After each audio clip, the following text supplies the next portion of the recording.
Selamat datang ke dunia virtual reality Lembaga Perindustrian Nenas Malaysia.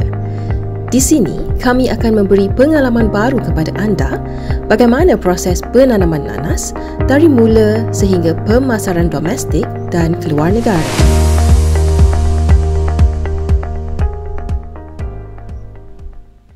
Dalam bidang pertanian nanas, penyediaan kawasan penanaman amat dititik beratkan. Proses ini perlu dilakukan sehabis baik dengan melalui proses-proses kenal pasti kesesuaian tanah, kenal pasti ancaman sekitar, logistik dan perancangan kewangan perlu disusun agar mampu mengurangkan risiko pengurusan kebun di kemudian hari. Bagi penyediaan tapak tanaman baru, pembersihan kawasan meliputi pembinaan jalan ladang, berparitan, teres dan petak tanaman perlu ditetapkan di peringkat awal bagi memastikan kebun nanas yang sistematik dan tersusun. Setelah proses ini selesai, barulah proses pengeluaran sulur atau anak benih dimulakan. Semasa proses pemilihan anak benih, para pekebun perlu menetapkan jenis varieti nanas. Setelah itu, mereka akan memilih dan mengumpulkan benih nanas yang terbaik, lalu dikumpul dan disusun di atas plot kebun yang ditanda. Grade anak benih nanas ini diklasifikasikan mengikut saiz pokok yang besar dan seragam.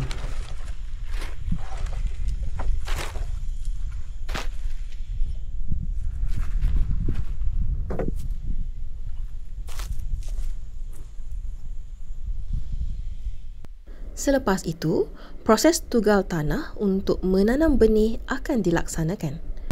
Proses ini adalah perlu dilakukan dengan cermat dan tersusun mengikut aliran yang ditanda.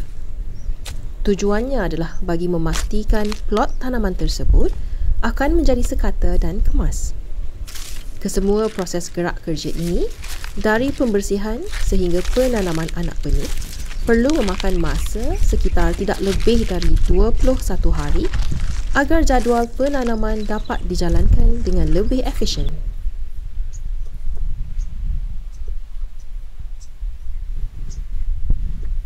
Selepas siap proses tersebut, ujian para peladang akan bermula, di mana mereka perlu menjaga dan memastikan keadaan plot tanaman membesar dan terhindar dari makhluk perosak dan rumpai. Penjagaan seperti meracun dan membaja akan dilaksanakan secara berjadual mengikut masa yang ditetapkan.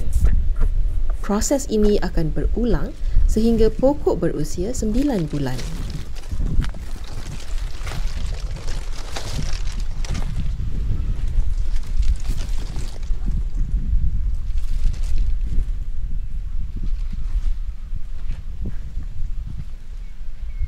Perubahan pokok akan mula kelihatan selepas 2 bulan ditanam. Ketika pokok berusia 5 hingga 6 bulan, pokok akan kelihatan semakin mekar dan menghijau. Ketika pokok berusia sekitar 9 bulan, proses hormon atau aruhan pendebungaan akan dilaksanakan bagi mendapat hasil penuaian yang sekata. Proses ini akan dilaksanakan dengan teliti kerana setiap plot 1 ekar akan menempatkan sekitar 15,000 pokok nanas dan setiap pokok perlu dihormon satu persatu. Kedengaran sukar, tapi dengan kemahiran para petani, mereka mampu menyelesaikan dengan teliti dan rapi. Tujuan utama penghormonan adalah membuat setiap plot nanas akan menghasilkan buah yang hampir sekata ketika masa penuaian. Kebiasaannya, selepas proses hormon selesai, plot tersebut akan mengambil masa 4 bulan sebelum masa penuaian. Dalam tempoh 4 bulan ini, proses percambahan bunga nanas sehingga ia membesar juga akan menguji para petani. Dalam tempoh ini, plot tersebut memerlukan penjagaan yang lebih rapi.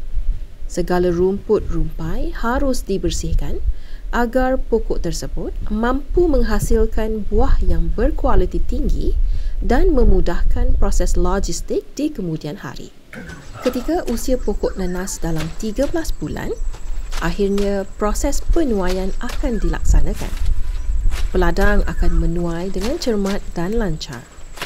Mereka menyusuri setiap plot satu demi satu bagi mengutip hasil, lalu dikumpulkan di kawasan platform pengumpulan.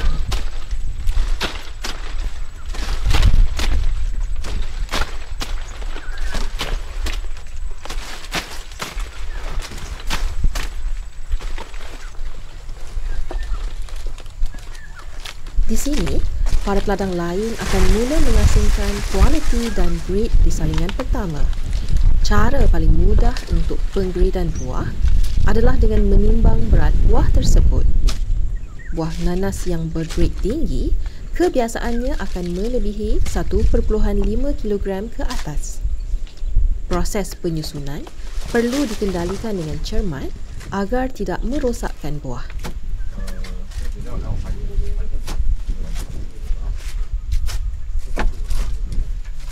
Selepas selesai pengasingan penggradan peringkat pertama, proses pengeluaran buah ke kilang iaitu logistik akan dilaksanakan.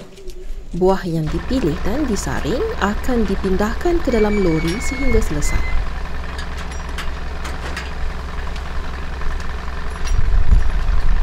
Setelah selesai, lori akan mula bergerak terus ke kilang untuk proses pembersihan dan penggradan buah yang lebih rapi.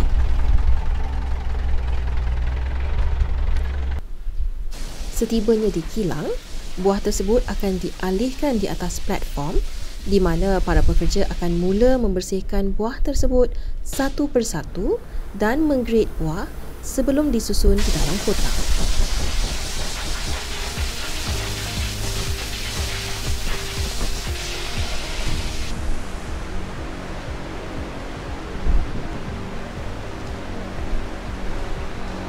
Setelah selesai, buah tersebut akan disusun di dalam kotak dan disusun di dalam kontena dan bersedia untuk dihantar ke pasaran domestik dan luar negara.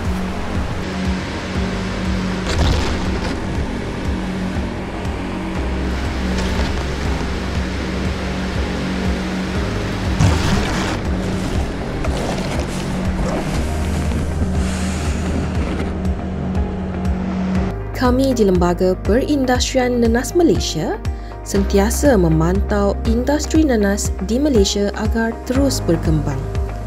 Dengan bimbingan dan pemantauan bagi menjana pendapatan kepada para petani dan ekonomi negara agar seiring dengan transformasi negara dalam ekonomi pertanian.